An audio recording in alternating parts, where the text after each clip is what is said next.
So is this the end of the lone wolf seller?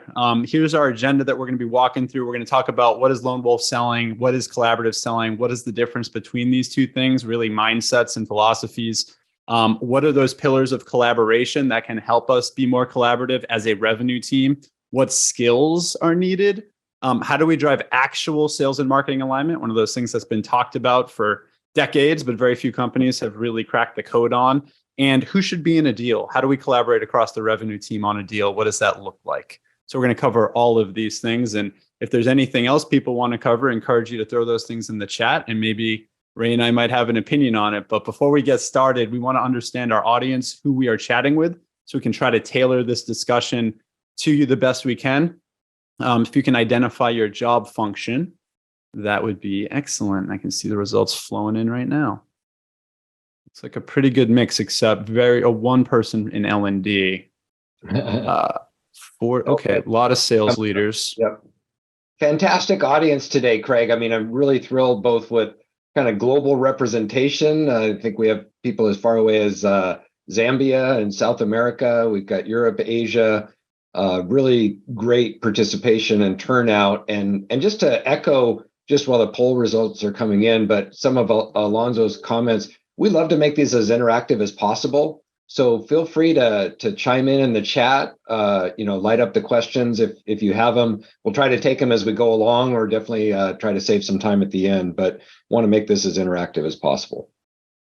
Yeah, awesome. And a nice mix of, job functions here, mostly sales leaders, but we got enablement, we got ICs, marketing, and a little bit of L&D. So awesome stuff. Okay. So, don't really need to be cliche and talk about, the challenges in the economic environment and do more with less. But I do want to just make a point that, do more with less. I think people's eyes kind of roll back in their heads when they hear the term, especially in enablement. I know that there's like an implication that like 2022 was this celebration of excess.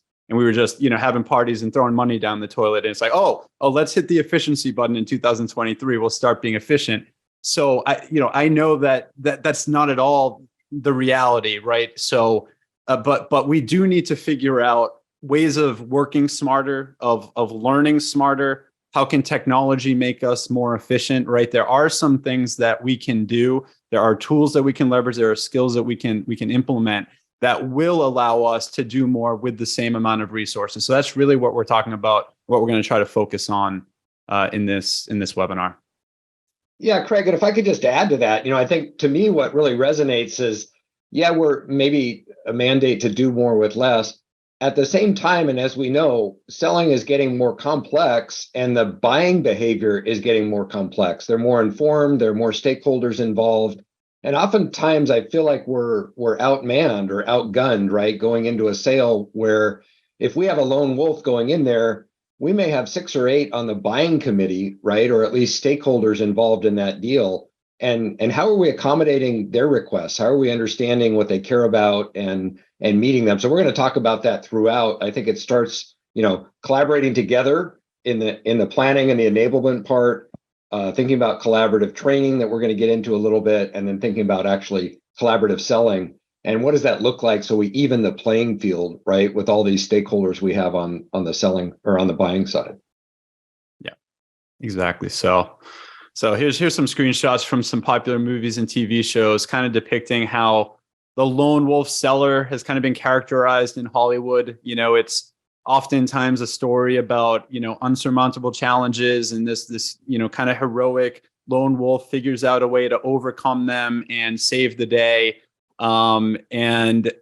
This seller is more and more, I think, vulnerable in this environment. Now, there's certain sellers that definitely have like the DNA for it. It does, as this slide points out, it does require that high motivation, high amount of skill, deep product knowledge. But there are probably some sellers at your organization that, they're consistent and they're not collaborators and it works for them. And, we're not saying that those people need to change, because you can't always change people, right? But what we are seeing is definite trends towards more collaborative selling. There's in this economic environment, with sellers being more concerned about job security than perhaps they've been before, they are thinking about how do they maximize value across the revenue team? How do they add maximum value to the organization? it may not be just about quota attainment and making President's Club anymore to kind of make you feel safe at your job. So what are some of those other things that you can do? Lone wolf selling, it's in a silo. Oftentimes it's hero ball. They're trying to carry that thing to the finish line on their own. They're trying to manage everything end to end. And one of the big things is that, knowledge is currency. And with the lone wolves, a lot of times that knowledge, it stops with them, right? They're not sharing, learning. The rest of the team isn't benefiting from the knowledge and the experience that these sellers are acquiring. So that's a real cost.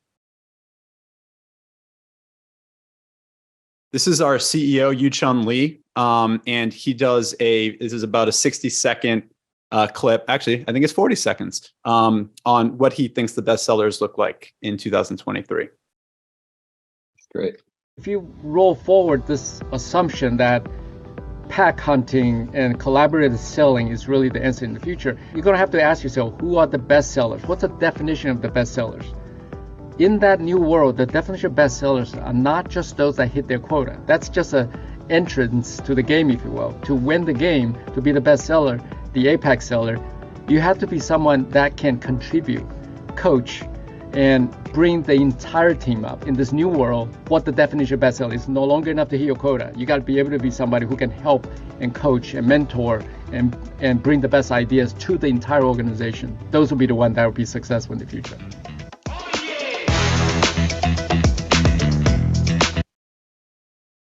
So some really good tips there from Yu-Chun. We're going to go a little deeper on some of those points, right? Talking about coaching, right? Oh, now we're talking about sellers coaching sellers. Interesting. How do we do that? How do we do that efficiently, right? How do we hunt as a pack together?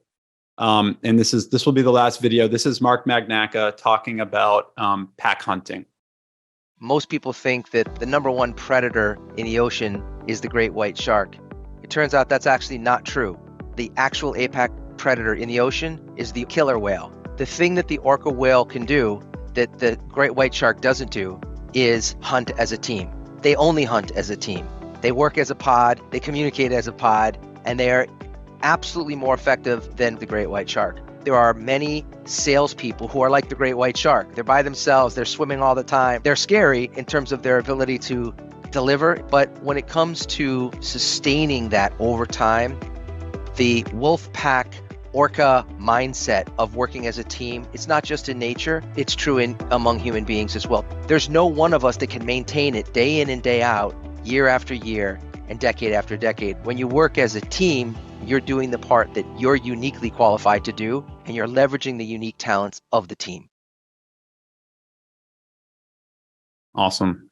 So that was Mark Magnaca, the other co-founder of Allego. And we're really feeling this shift towards collaborative selling and collaborative enablement. And it is about letting the A players lift the B players up, right? And making it an actual responsibility. There's an expectation set by sales leadership that mentoring and coaching, right? Figure out what the right cadence is and who the right people should be matched up with whom, and trying to transfer some of those skills and knowledge to raise those B players up. Yeah, and Craig, we're going to get to the kind of skills required and I think some of the evolving skills as well. But I think here what's interesting to point out is we need to start with that as collaborating among the team, right? So that's collaborating as we'll get to between sales and marketing, among the sales team itself. So being willing to share practices, being willing to help each other. And then, it's kind of like how you practice is how you play in the game. So how do we bring that to bear when we're actually in a pursuit? And how can we leverage others, right, to be more successful in that orca pod, I guess, analogy. So I think it is a new skill set that we're going to see evolving. And I know we're going to get to that a little bit later. Yep, exactly right. Yep. Great points. And collaborative enablement is really about sharing knowledge and not just the good stuff, also sharing mistakes. So having a culture of vulnerability is so key. And that leads to sustainable collaborative enablement, right? And the best way to create a culture of vulnerability is to get your top performers to be vulnerable in front of the rest of the team. and then everybody else then feels comfortable because a top performer has really set the example. Your top performers have the most influence over the culture of your sales team. The things that they share and teach are going to be the most trusted content and the best remembered content that you can deliver for your sellers. And messaging and learning is crowdsourced in collaborative enablement. Now, the word crowdsourced, I think, has some negative connotations for some people, that there is a loss of control, that it's the wild, wild west. And that's fair. So when we talk about crowdsourced content, it's crowdsourced with control. There is still a curation element that sales leadership and enablers have to make sure that, the right people, the right voices are being heard, and, maybe less experienced or people whose learnings maybe aren't quite in line with what they're trying to teach the team, those can be filtered out. So it's crowdsourced with control. But crowdsourcing is just so key. Not only is it the learning that your sellers want because they want peer generated content, but it's also going to save you a lot of money, right? If you're able to take clips and snippets and, self-generated, team-generated content, you don't have to spend as much money, creating your own training content. You can just leverage those snippets and work those into your onboarding and into your training. That's great. So how collaborative is your sales team? We're going to do a quick pulse check to see where the audience stacks up, from all lone wolf seller on one extreme to orca whale style collaboration on the other extreme.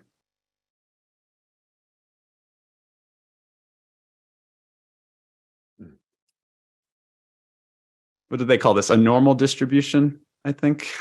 It looks, not a lot of orcas, or people are still trying to get their head around what that would really look like. Yeah. Maybe it's the blood in the water. People are like, oh no, I don't want to be orca. Yeah, they were turned off by that. All right, let's close it and see what the results look like. Yeah, so a lot of people kind of in the middle, which is great. That's great. It's good progress. But definitely room for improvement for sure. And then we have some cultures, 11%, all lone wolves, right? And it's hard to break that cycle for sure.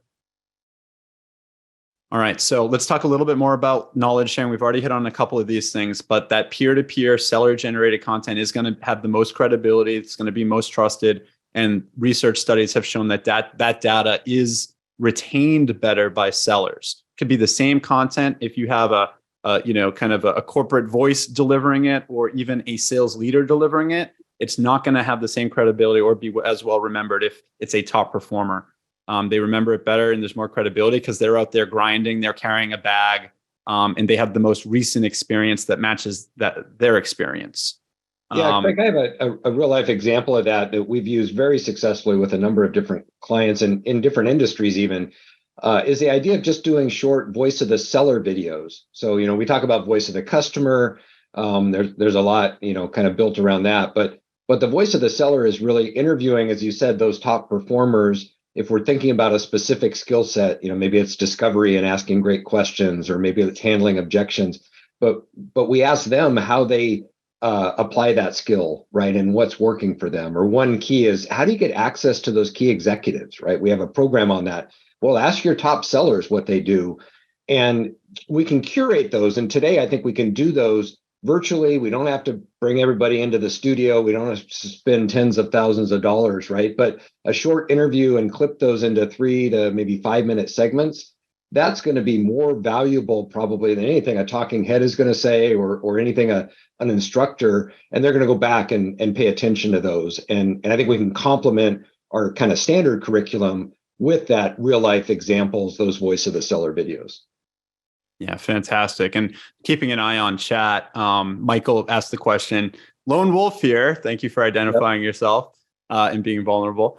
In the collaborative model, who owns the quota, and when the quota is missed? And I mean, I think as I'm talking about this, and as I think about collaborative selling, the seller still owns their own quota. I don't think we're talking about sharing a quota here, or taking it to that extreme. So, hopefully that. And I can expand on that. I mean, I think we see some organizations do have, a team incentive. But the challenge is if you're the CRO or chief commercial officer, right, you can only count the revenue once. So if you start, double, triple paying, all of a sudden it erodes margins, or there just isn't compensation to go around. Finding some incentives or acknowledging those wins, I think, is great. But Michael, back to your point, and I was thinking about that. Yeah, you still own the quota, but if we can do things to help us be more successful in meeting that quota, and we'll talk about some of the skills, right? It probably means we need to be better at managing the matrix. Probably means we're paying it forward, right? And we're building those relationships in advance, and we're being willing to collaborate with our team and with others. And so we're doing those things to increase our own leverage, right? Kind of grow that sphere of influence. And I think those are some of the selling skills of the future, right? That are evolving, because it does get back to, it's going to help us hit our quota. So we want to do everything we can to, be as successful as possible. Yeah, exactly. Yep, that's right. So sharing knowledge, also, certifying around the key messaging, and you're not going to do certifications for everything. You got to really choose your spots carefully. But for those key product launches or a new persona you're selling to, whatever that is, doing those certifications. And we love, like at Allego, we do a lot of crowdsourcing around certification. So we'll have everybody kind of do a pitch for a new deck, right? If it's a new product feature. And we get a bunch of different people kind of presenting the deck. And then everybody gives feedback. And then the executives kind of chime in and say which parts, and product marketing chimes in and says like which pieces from different people they like the best. And then someone records the example that takes the best pieces from everybody. And then that becomes kind of the gold standard, right? So it's that, crowdsource with control or semi-crowdsourcing. And, we talked about, sharing mistakes, and the best learning really does come from the mistakes. I mean, definitely want to share win reports and examples of what great looks like is very, very powerful. But also, particularly when a top performer makes a mistake, by them sharing that, it's going to prevent other people from repeating those mistakes in the future. So it's just so valuable if you can build that type of culture on your team. And then this one's a little awkward, but like with all the churn happening today, having a process where you're capturing this type of knowledge, before it walks out the door is big. A lot of sellers are leaving, and they are literally just walking out the door with all that institutional knowledge in their heads. It is not getting retained. It's not transferred. It's not documented. So that's a lot of money walking out the door. Just what's in their head right there. So we want to retain that institutional knowledge. That's great. Replicate A-player behavior, not sheep. So a lot of this is by when the top performers are setting the example and sharing, the bottom performers are absorbing and sponging, right? New sellers, right? Whenever, I'm curious, Ray, your perspective, but like I've talked to a lot of trainers, and they're just like, yeah, it's always the top performers that are resistant and don't really want to be there. But the new performers are usually like the new sellers, they're like sponges ready to absorb. So if you're like sharing all this good stuff with them, it really is going to make them better. It's going to be very efficient learning for the mid and bottom performers on the team. Yeah, absolutely. And there's an age-old axiom, I guess, that says if you teach something, you learn it better, right? You're encouraged, you're kind of required, right, to really master that. And mastery really comes from being able to explain and teach it to others. So, we run into this every day where maybe we have a mixed team that we're training, and we have some veterans who maybe in the back of the room, if it was, in person with their arms crossed going, I've been here before.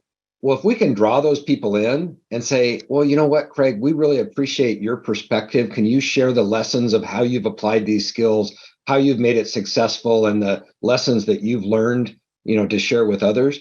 Now, all of a sudden, you're an ally, right? You're an advocate, or at least we hope, as opposed to being a hostage in the room. So I think we can draw them out. I think it's really important to encourage and identify those people in advance, and see what we can do to replicate. We may not be able to create all A players with that behavior, but at least cherry picking or taking those things that are working, and as you said, crowdsourcing into, hey, what is the profile of somebody that's successful in this organization? Yeah, exactly. So, and I think the next place to kind of zero in on in terms of replicating a player behavior is going to be conversation intelligence. And we do have a poll on the next slide to see where people are at with conversation intelligence. But I've done a couple of these now, and I kind of know that we're still in the pretty low adoption phase for this technology for sellers. And not just sellers, but also really anyone on the revenue team, right? It's conversation intelligence is a fantastic way for sales leaders to keep the finger on the pulse of what their sales team's saying.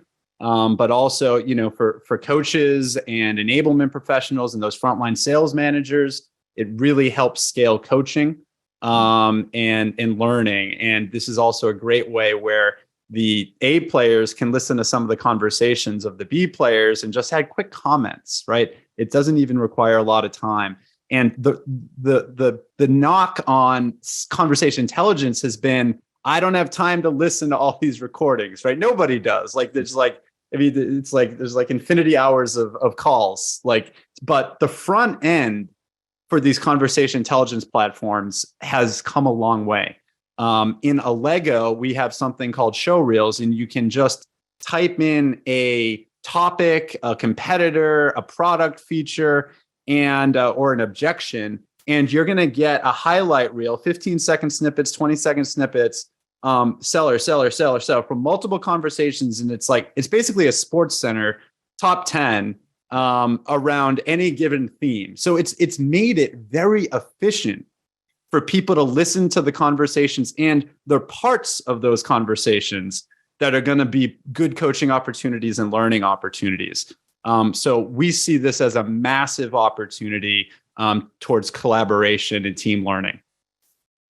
Yeah, and I think when you aggregate that and you can provide those greatest hits, that's fantastic. And I think what Allego's doing there is really intriguing, and being able to extract intelligence out of that. So everybody's excited about what does AI really look like in that scenario. Well, if we can start to extract some intelligence from those calls and find out what's working and what the best players are doing, that's where it starts to really get applicable. Now, I still think there's a component that says if you're a manager and you're coaching your reps, you should listen to those calls. You should even have both, the rep and the manager listen to them and then sit down and have your coaching conversation. What went right? What do we want to keep doing? What are opportunities to improve, right? And we can even highlight and say, hey, go to minute 13. Let's listen to that segment and see what you think about it. How might we have asked that question differently? How might we have clarified our objective that we're trying to accomplish at the end of the call? Whatever those coaching, skills are that we're trying to get across. But I think that call intelligence really helps, across the board in a number of different scenarios. Yeah, exactly. That's exactly right. And this might come off as pitchy, but it's really not. But it's very important, in my opinion, that your conversation intelligence be integrated into your sales learning platform or LMS and into your sales content management platform, because you're able to very efficiently, you hear a snippet or something that you think was really good, you can put that snippet right into a course with one click. Or you can share it with a group of sellers have struggled with that objection. Or there's a piece of collateral and it's the conversation intelligence hears the objection and it automatically proactively pushes a piece of collateral for you to share with the buyer in a digital solution room, and you can share that collateral in one click. So by having all of these pieces integrated together, you're able to collaborate better, you're able to learn better, and really drive much more rep efficiency when you have a comprehensive or integrated approach to your enablement technology. Yeah, absolutely. And I was just giving applause, kind of sharing the feedback from the group. A lot of chat saying, spot on, absolutely. That's a best coaching practice. I think, being able to leverage that game tape in very specific ways, right? As opposed to, hey, here's 10 hours of recordings you have to listen to. And the managers already have too much on their plate the way it is, and the reps probably aren't going to consume that either. But if you can break that up, as Allego allows, to really pull out those snippets, I think that's fantastic. Yeah, Wendy, great point. Wendy Bissonette, who we just recorded some enablements with, makes the point, to put those snippets right into chat channels, into Teams and Slack. Yeah, absolutely. And we do that all the time at Allego. Great stuff. So let's see where people are at. So, if we can launch the next poll, there we go. Alonzo's on it. And see where people are. So, we don't have a tool for it. We have a tool, but we don't use it enough. We use it sometimes. Yes, we have a tool, but they just watch their own footage. And then the top level is, we have a tool. They watch their own footage and they watch the game tape from their peers, which would really be, the highest level of usage. So, okay, looks like we have, I think we definitely have a consensus here from the group. Yep. And I think it speaks to your experience having done this, haven't had this discussion before, right? Yeah, let's show the results. There we go. Perfect. So this is like, to me, this is a good thing. Like there is so much opportunity and efficiency ahead for companies that learn how to implement this technology and use it effectively. And this is not that expensive. So I think that this is definitely something that people should be looking into. Well, 80% of our audience said they're not doing it enough, or they don't even have a tool for it. Yep. Right. So, and of the 20, it's really broken out more of maybe sometimes a few use it consistently, and 5% of our overall audience, I think we're over 100 here, owns it and looks at their peers as well. So kind of that best practice we're talking about. So lots of opportunity there. Yeah. And we could do a whole webinar on this, Ray. I think we have. Right. Like understanding the voice of the customer and optimizing your messaging. And that, there's so many benefits here to talk about. But we'll move forward. Yep. And let's get into the skills, Ray. Yep. Yeah. So we think about key selling skills, right? These are kind of foundational. Typically, they'd be in any part of a sales training program, from booking the first meeting and being really comfortable with that value proposition, that outreach. Planning the call, identifying and developing the needs, and asking those active, open-ended, kind of impact-related questions, and shutting up long enough, right? Listening to what the customer is actually telling you, because they'll tell you how to sell to them if you listen long enough. So asking, finding out their problems, and then presenting the problem with that in mind, managing objections, feedback that comes out, and making sure we acknowledge and clarify first before we jump in. And then ultimately, what does the negotiation look like? How do we ask for the order? How do we get that commitment? These are, kind of the standard skills. What I would add to that, though, is this kind of evolving area, I think, of the senior or super account executive, which is also a project manager. They're also a matrix manager. They're a collaborator, right? And they don't need to do everything, but they need to be able to develop those skills and pull those folks together, because they can't do all of these things themselves, or if they're doing them, there are others on the client side that they're not reaching, or they're not able to really respond to. So I think we need to take our standard foundational skills and then expand that into what looks more like the quarterback and the project manager.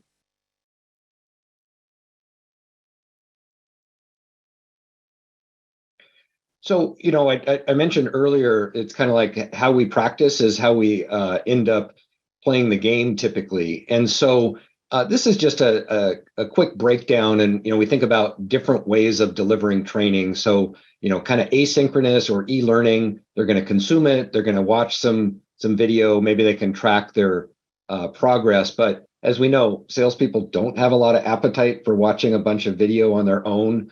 It's tough to get completion when they're just kind of in that self-paced.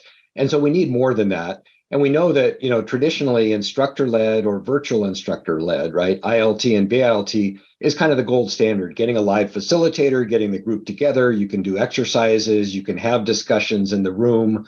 You can customize the delivery to some extent. And that's great. And in fact, we did a webinar with Ken Taylor from Training Industry and said, when you ask sellers, they still really like in-person training. I mean, that's a chance to kind of focus, to get together, and lean in on those topics. But I'll say two things. One is that's not always possible today, and you're taking them out of the field. And the other thing, it's not enough by itself. So just having that great session, one, you don't really know if they got it. It's hard to, maybe you did some role plays, but then you're on to the next topic.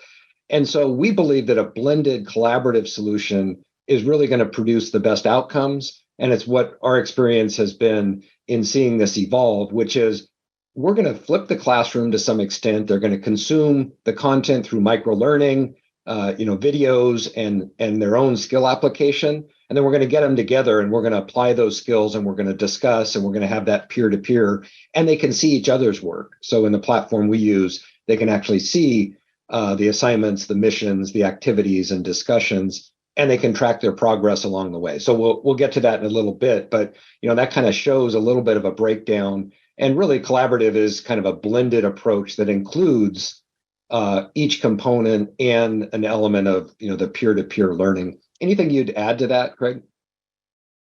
Yeah, I mean, we're seeing hybrid training, pretty much across the board right now, where even if you got most people showing up live, there's always people that can't make it, and you gotta account for it. And we're doing a lot of asynchronous learning ahead of live training and really trying to save the in-person interactions for culture building and collaboration, breakout groups, stuff that requires that face-to-face, and allowing for personal connection. So when they get to an in-person, they're just not listening to a talking head the whole time, right? And really allowing for that collaborative nature, because there is more and more of the culture with fewer people in the office. It's like these training events actually become your culture setters, particularly for new hires. Those training sessions really are where they build those relationships. So it's almost like there's like a new objective from in-person training around culture. But the asynchronous learning is fantastic because it allows sellers or anyone to learn when they're ready to learn, right? Whenever you do an in-person live event, you're basically hoping that everybody's in their learning zone at the same time. And asynchronous lets people watch when they want to watch, when they're ready to vote. They can also, watch it 2x or 1.5x. So there's some efficiency there. They can go back and rewatch stuff that they missed. So we're definitely seeing, people leaning into the asynchronous learning, which is fantastic. Yeah, absolutely. And I think Wendy pointed out about QBRs or SKOs, sales kickoff meetings. This is a great approach, right? Where you can get them thinking about it beforehand. You can have them do some work, and then you're using that time, which is at a premium, right, more effectively when they are together. You're not lecturing them for 8 hours when they've had 3 days of in-person already, right? And their brain's full. So we can use that, and then we can follow up. So this looks at kind of what that digital blend would include. I mentioned the micro-learning. We've got some real-life applications. We're bringing in those voice of the seller videos if we have them. And then when we have those skill applications, they can discuss and see and collaborate. So, we can look at each other's call plans, or we can look at how we've targeted those key executives and what our access strategy is. So we can start to share best practices right there and get the peer-to-peer learning. And I think it's healthy for the organization just to start those connections. I mean, we facilitated a very large rollout for a global tech company, and we had cohorts where they were talking. In a lot of cases, they'd never met. And we had Asia, we had North America, we had Europe, we had some different sessions, but we had mixed groups coming together. And they're like, wow, I didn't know you were experiencing exactly the same thing halfway around the world. Hey, we should take this up offline. We should continue the discussion.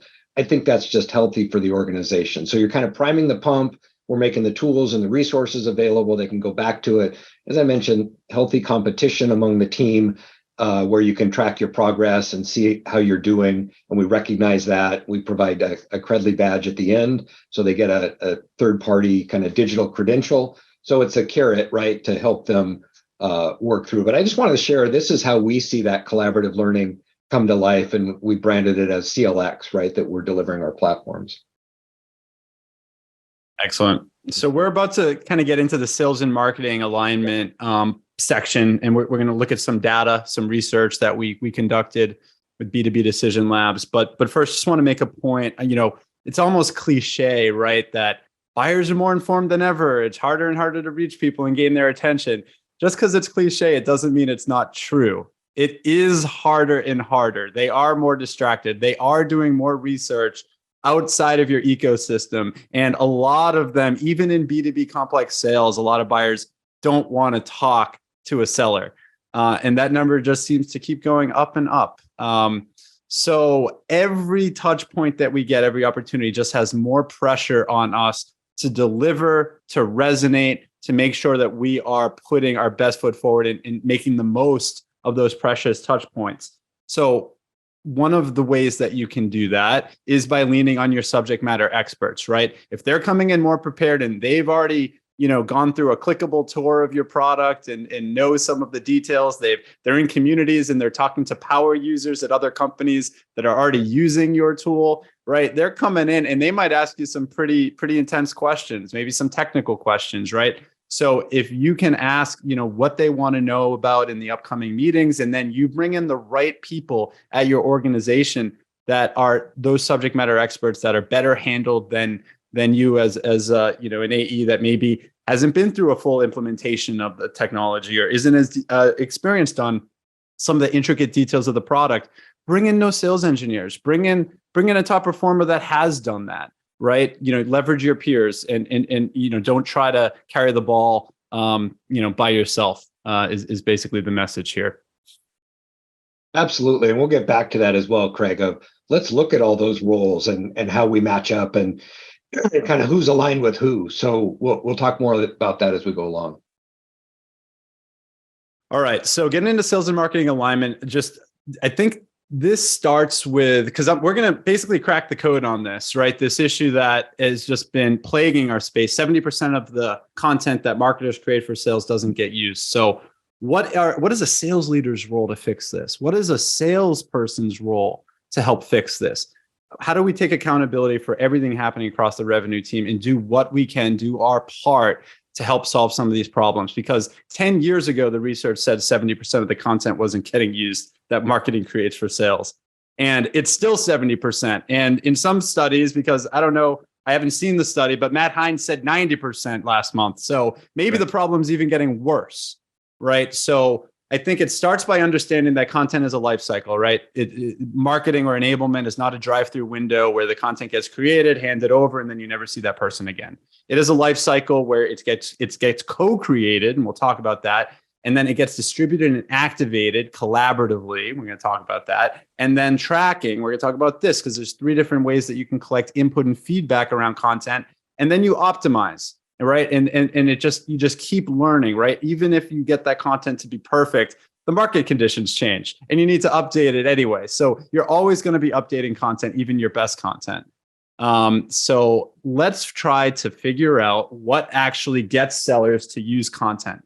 So we're kind of giving it away here, but I'll try to explain what we're looking at here. So we did a behavioral research study with 500 sellers at a real company, and there were 9 groups. And basically it was 3 by 3.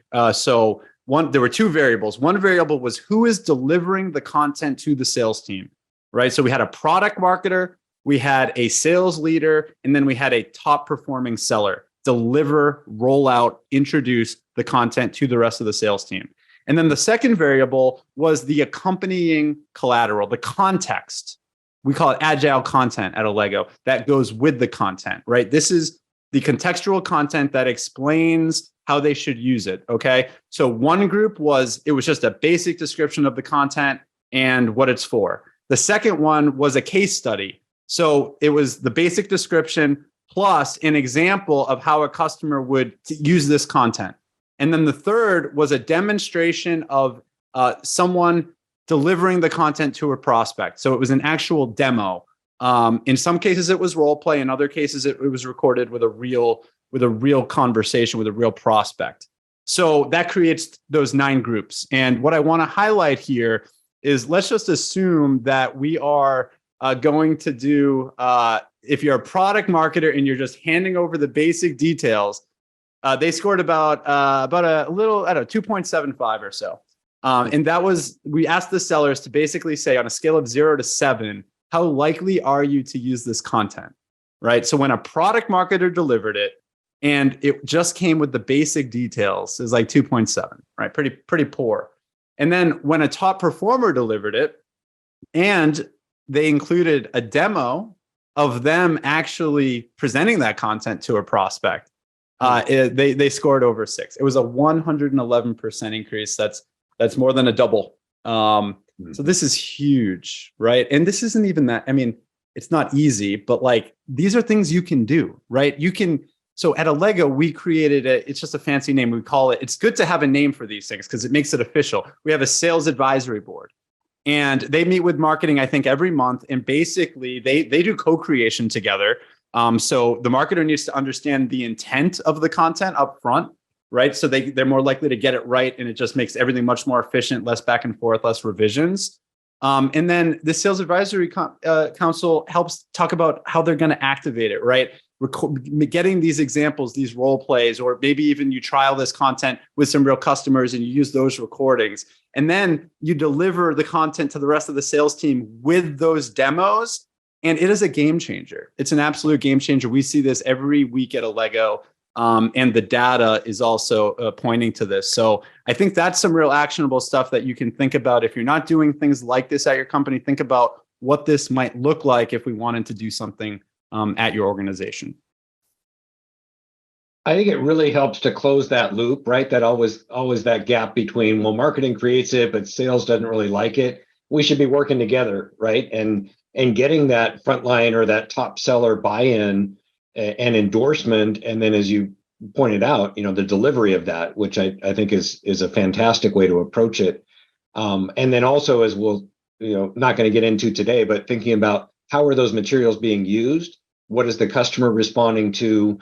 And with the idea of like digital sales rooms where we can actually track their usage and see how successful it is, now we have another feedback mechanism going all the way to the customer to inform that content. So I think, again, the tools are evolving and the processes where we can get much closer alignment to close that gap between the great marketing content that's created and the salespeople who unfortunately have minds of their own. Right? Yeah, but don't wait for marketing to bring this to the table, I guess. 'Cause I know there's a lot of sales leaders and individual contributors, probably top performers on this call. You can proactively work towards this and call a meeting and have these conversations like, what would this look like at our company? What would that sales advisory board look like? Who should be on it? What should the meeting cadence be? And that can really come from sales. And then, we're not going to spend too much time, but like to Ray's point, like understanding how it worked, right? It used to be we just got anecdotal feedback, which was good, better than nothing, but often it was just from the loudest voices in the room. And now, with the modern sales content management platforms, you have amazing analytics tying content usage by deal stage to deal advances in the CRM and even to close rates. So that's really, really useful data. And then we've talked about the qualitative piece, which you can't really measure, but when you're watching it, you see where the buyer has energy and where they're bored as hell, right? You can see that on the conversation intelligence, and you'll learn how to optimize your messaging, which content hits, which content doesn't. So those three factors together really give you a lot of the feedback you need. So who's involved in your deals? So would love to hear in chat. Would love to know who you're bringing into deals, who's typically on the calls with the prospect. How creative have we gotten? Yeah. And, just while we're having people respond or think about that, who's kind of involved in collaborating there were a couple of questions. And I think we can knock these out quickly. Maria mentioned, how do you overcome the fear and reluctance of some salespeople being recorded in meetings? And, I think there's a lot behind that because it could be a culture change. I will say as a starting point, we need to make that a very safe and kind of positive experience to say, we're doing this to help everybody get better. We want to make those conversations great. Like, we're not going to catch them doing things wrong, but we're going to try to reinforce and figure out how we make them better. And we need to have good coaching conversations, right? So collaborating with the individual to help them. And then some of it is, hey, once they do it, and same with customers, we've seen now there's very little reluctance. People are kind of used to it. Once you start turning those on, having the call recording as a default, right? And just explain, we're doing this, for note-taking and quality assurance purposes. And there's not a lot of pushback. There was also one other question Nicholas asked about sellers don't want to talk to buyers and buyers don't want to talk to sellers. So I would love to take that up offline because there's got to be much more about that. If your sellers don't want to talk to the buyers, we have a bigger problem. And so I would say, what's causing that call reluctance or that reluctance to reach out? And if the buyers don't want to talk to me, you need to be more compelling, right? You need to create a better value. You need to be able to lead with an insight. You need to bring something to the table that says, hey, I'll take this meeting. And it relates, there was another question about, getting access to execs these days. Well, we need to give them a reason to take that call and something that we can help them with. If we're just reaching out with a product pitch, they're never going to take that call. So I know we're getting some chats in here, but just wanted to kind of knock those out. What are you seeing in the chat here, Craig, about who's involved? Yeah, managers, members of the digital tactics team. Let's see, we got C-level engineering, manufacturing, right? So some subject matter experts, marketing, strategic accounts, right? Executives. Yeah, so good mix. We bring our executives in from time to time. I don't know the exact criteria when they do it, but I know that it really makes the prospects feel important. And if there's other executives on their side, it can be nice to bring executives in on our side. So I know our sellers, they don't hesitate. And it's a little easier now in a hybrid environment, where they can pop into a Zoom easier than they would have been able to attend like an in-person meeting in the past.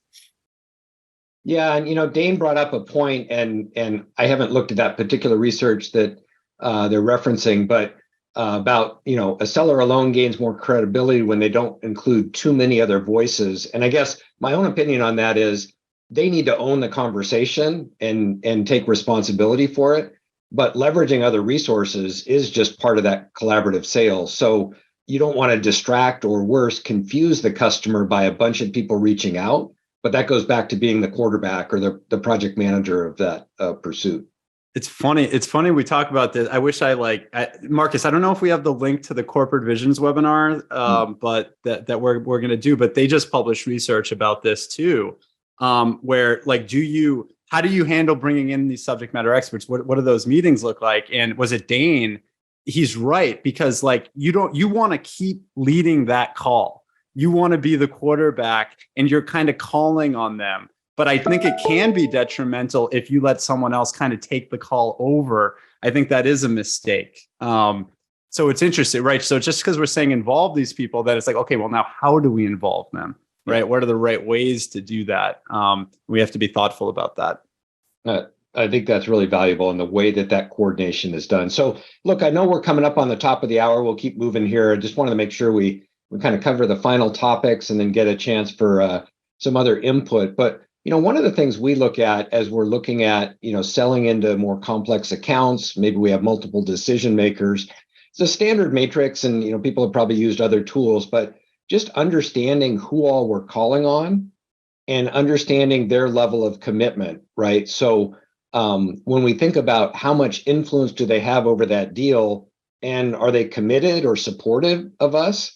And where do they fall on this matrix? So, not to go into too much detail, but we can really leverage somebody who's very committed, even if they have low level of influence. That can be a supporter or a coach that can get us access, get us information. But that person who's high level of influence and a negative or no commitment can really be a blocker or an obstructionist.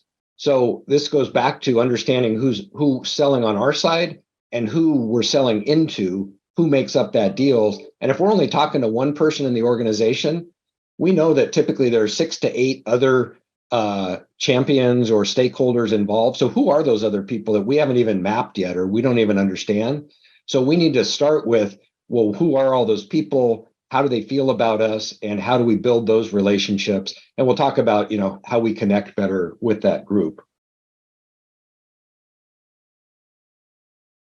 Yeah, so this is one way, and Is that you, Ray? Is that you? Yeah, that's right. Yeah, that seems like it sometimes.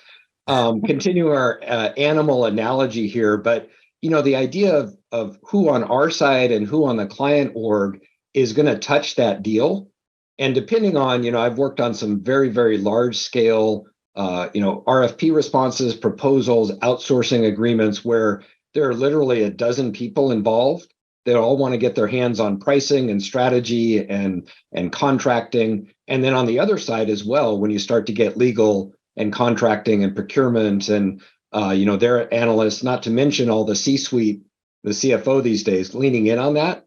And the only point of this is, do we know who's filling all those boxes? Sometimes one person can play multiple roles, but we should at least identify and not be surprised that, oh, procurement's involved and they're blocking. Well, we should have identified that months ago and figured out who they are and figure out what's our strategy, who best on our team should align, how do we get a meeting with that individual, how do we understand their needs. So this is a multi-threaded type pursuit, but it really does start with the sales executive is the one who needs to coordinate and make sure that we've identified that and we have a pursuit plan, depending on the size of the deal and how complex it is. So I don't know if anything you'd add to this, but I think that's we should include that as part of our planning process, right? And as part of our pursuit plan. Yep. No, that tracks. And we'll keep it moving for the sake of time here. But man, there's just so much good content. So I learned this recently from a very experienced AE and now head of business development at an AI company, that she learned more in her career post-sale than she did from any training or anything that she learned during the deal process, which I thought was fascinating. She's more of a technical minded person, so she loved getting into the details to understand what features of what you sell actually got prioritized, or what did you sell versus what did they get, right? Like, where were they disappointed? Where did they feel like they were expecting one thing and they got something else, kind of stuff. And you really get that during that implementation process. So staying with the deal past close, and being on some of those customer success and implementation meetings, that's where some of the best learning can come from, and really helped her refine her craft and her messaging for the next deal. So I just wanted to share that, because I think it's, I don't really hear that get talked about too much. So it's a nice learning opportunity there. Well, and one of the things we're seeing as well is then engaging the client success in the next pursuit, or making sure we're sharing those lessons, we're getting them involved so we can hear that voice of the customer live, and that they know to ask that next question or to refer that back, right? So that it's not a handoff and then all of a sudden sales gets cut out of the loop. Yeah. Who wrote these jokes, by the way? These are fantastic. Is that you, Marcus? Good job. Trying not to laugh. Right. All right. Last chat question. You guys have already blown up the chat the whole webinar. Thank you for all the engagement. But what tools are you using to collaborate with your team around a deal? Maybe it's Slack or Teams or email or some other type of a tool. Yeah, and this will be interesting because I think we need to be intentional about, if we just identified that there are 8 or 10 people involved, maybe touching this deal, how are they sharing and how are they making sure they have one view of the customer, and even sharing what the need is, right? Because I think that's often it gets handed off, or we say, oh, read the notes, but they're taking it in a different direction, or they don't have a clear understanding. So we need to have some tools to be able to really collaborate among the group that's working and can get that picture so that we're literally on the same page, right? Whether that's account planners or collaborative tools. What are we seeing in the chat here, Craig? I won't say some of them because they're competitors, but Monday, Teams, email, Salesforce. So Zoom meetings, right? Medic calls, discovery call recordings, Asana. Yeah, we use Asana. It's great. Yep. Yeah. And, I think as several people pointed out, Teams, but just creating a pursuit channel, right? To have everybody being able to put their notes in, hey, I had a conversation, or this came up. Again, we now have a record we can go back, or maybe that's done in Chatter or Slack or, some other tool. But again, I think we need to keep everybody on board. And, these are some of the things we see, making sure you have a plan that everybody can get to, that we're reviewing the CRM. We have a way of messaging and collaborating, even looking into what the customer is telling us, right? And what information are we getting back? How are we putting the plan together and tracking our progress? Are we using those call recordings and AI, capturing the voice of the customer and the feedback along the way, all the way through client success, right? And then afterwards doing win-loss reviews. I think, again, this could be a whole webinar, but how are we getting that team of orcas, that pod of orcas, right, to work together? And what would it be? Echo sounding, right? Communicating with each other.